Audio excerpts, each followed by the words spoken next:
Download करें Amar Ujala app और पाएं खबरें लगातार।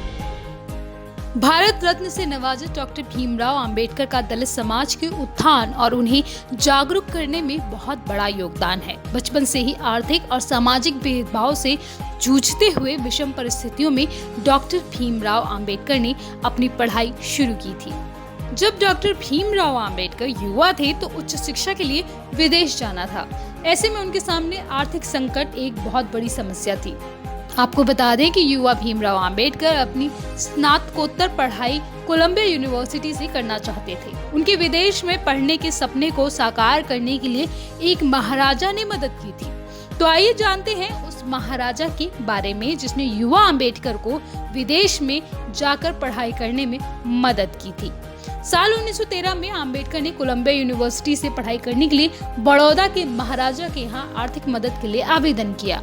बड़ौदा के तत्कालीन महाराजा सयाजीराव गायकवाड़ तृतीय के पास जब अंबेडकर का आवेदन पहुंचा तो उन्होंने इसे मंजूर कर सालाना स्कॉलरशिप देना शुरू कर दिया। इस स्कॉलरशिप की मदद से अंबेडकर के लिए विदेश जाकर पढ़ाई करना आसान हो गया। युवा अंबेडकर जब विदेश से पढ़ाई कर वापस लौटे तो उन्हें बड़ौदा राज्य के लेजिस्लेटिव असेंबली का सदस्य बनाया गया। इसके साथ ही राज्य में एक कानून बनाया गया कि राज्य में अनुसूचित जाति के लोग भी चुनाव लड़ सकें।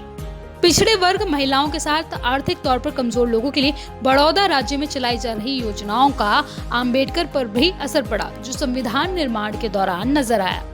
महाराजा सयाजीराव गायकवाड़ तृतीय अपने राज्य में शिक्षा, कला, नृत्य आदि क्षेत्रों में जुड़ी बड़ी हस्तियों को संरक्षण देने में भी आगे रहते थे।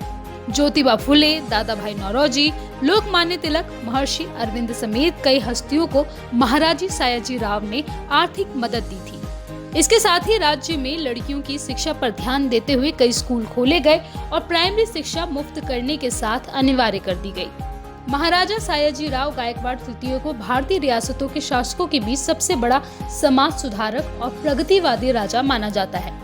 आपको बता दें कि उन दिनों शायद ही ऐसा कोई राज्य था जहां वंचित वर्ग और पिछड़ों की इस तरह से मदद की जाती थी। महाराजा सयाजीराव का डॉक्टर भीमराव अंबेडकर के साथ हमेशा अच्छे संबंध थे।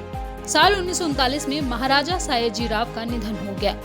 आपको बता दें कि डॉक्टर भीमराव अंबेडकर स्वतंत्र भारत के पहले कानून मंत्री थे और भारत के संविधान निर्माण में अंबेडकर साहब का अहम योगदान रहा।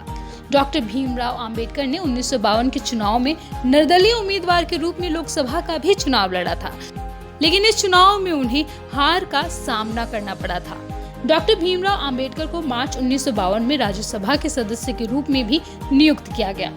डॉक्टर भीमराव अंबेडकर को 9 भाषाओं का ज्ञान था, जिनमें हिंदी, पाली, संस्कृत, अंग्रेजी, फ्रेंच, जर्मन, मराठी, पर्शियन और गुजराती शामिल हैं। डॉक्टर भीमराव अंबेडकर का लक्ष्य था सामाजिक असमानता को दूर करके दलितों के मानवाधिकार की प्रतिष्ठा करना।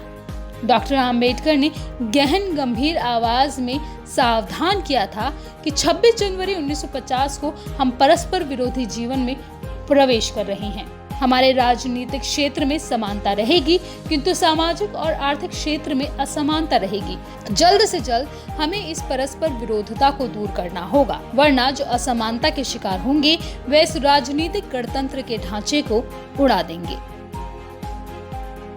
अमर उजाला.com